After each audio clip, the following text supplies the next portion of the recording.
All right, brother, we got it all hooked up for you. So you ready to roll? Let me back out a little bit. So got your modules in there. Got you some nice plugs. That's how I hooked it up. See these? This connection right here is the neutral. This is the hot or the common. So anyway, this is coming from the switch. This is going to the switch. Yeah, looks pretty neat. And all the grounds are right here for the AC, AC side. See, that's soldered in real good, right there. I got a little eyelet. I just slip the wire through there and drop some solder on it. So it should be pretty good. It's all nice and neat there. All right, so I went with the original mounting, power supply mounting strap. What I was using, it just didn't look right, man. I didn't like it. You know, I want to keep it original, so I just had to refold this. It was much wider, and it actually I think it might have been a little taller, but there's original holes. You see, like right there. So anyway, by me redoing it, I did, redrill some holes in this bad boy. So kept the original electrolytics in here. I thought that was a really nice feature, and these things are badass. These are some beefy electrolytics. So just ran the wires from the electrolytics over to the power supply on the bottom side. You know, there's two sides for the positive and negative.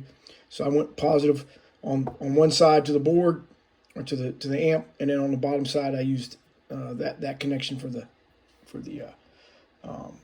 electrolytics. And then I reformed it. I had to recut the wire. The wire was a little longer before. I had to reform it.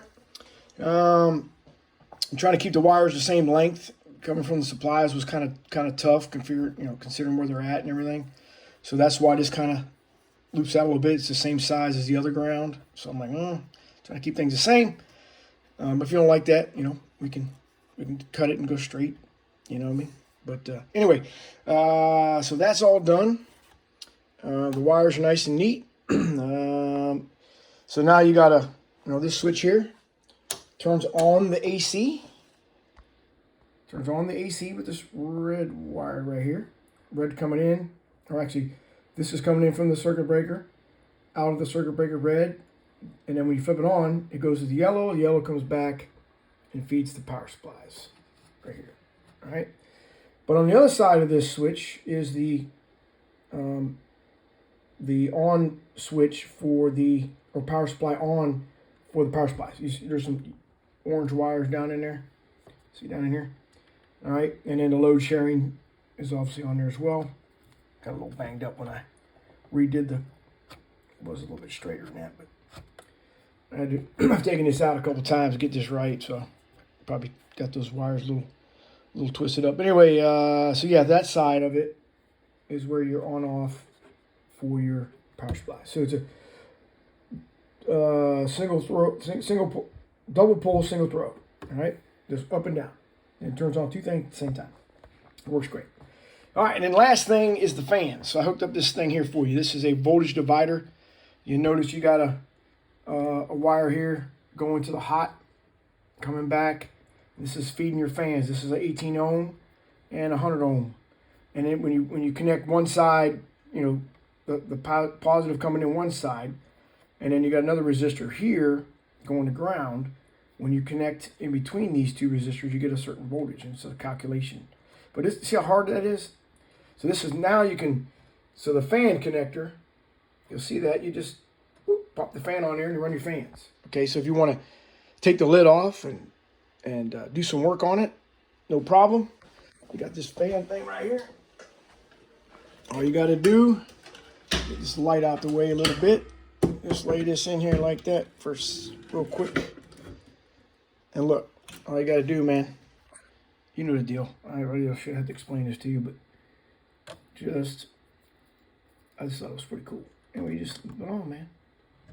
Boom. Good to go. There's your fan. All right, you take it off. You take the lid off, you just pop it up. Boom. There you go. And this is the original wiring, which was, done an excellent job of wiring on here. And you got the caps on there, filter caps. All right. Well, these two do.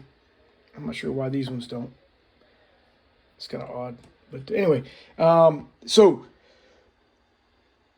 the only issue I got with this box is the fans. They spin and they do a good job, fairly decent job, but it could be better.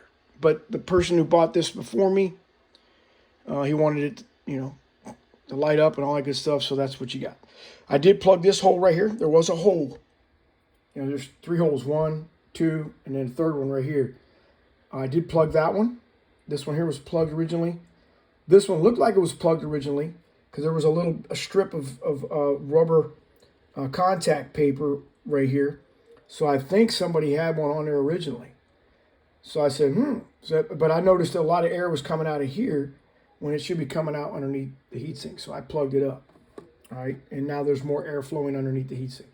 So that's my only The only limiting factor is these fans. Everything else, excellent. This thing runs like a beast. All right, so, and yeah. All right, so let me know when you want to come by and pick it up. I've been running it on low. Thing's a beast. And this delay, look, this is a sideband delay. It's not biased for sideband. But if you ever do talk on a sideband, I turn that bitch down probably a quarter of the way, maybe get about 600 watts because you're going to blow it up if you talk sideband on it with it maxed out. All right, there she be, man. She's beautiful. Beautiful. All right, I'll see you.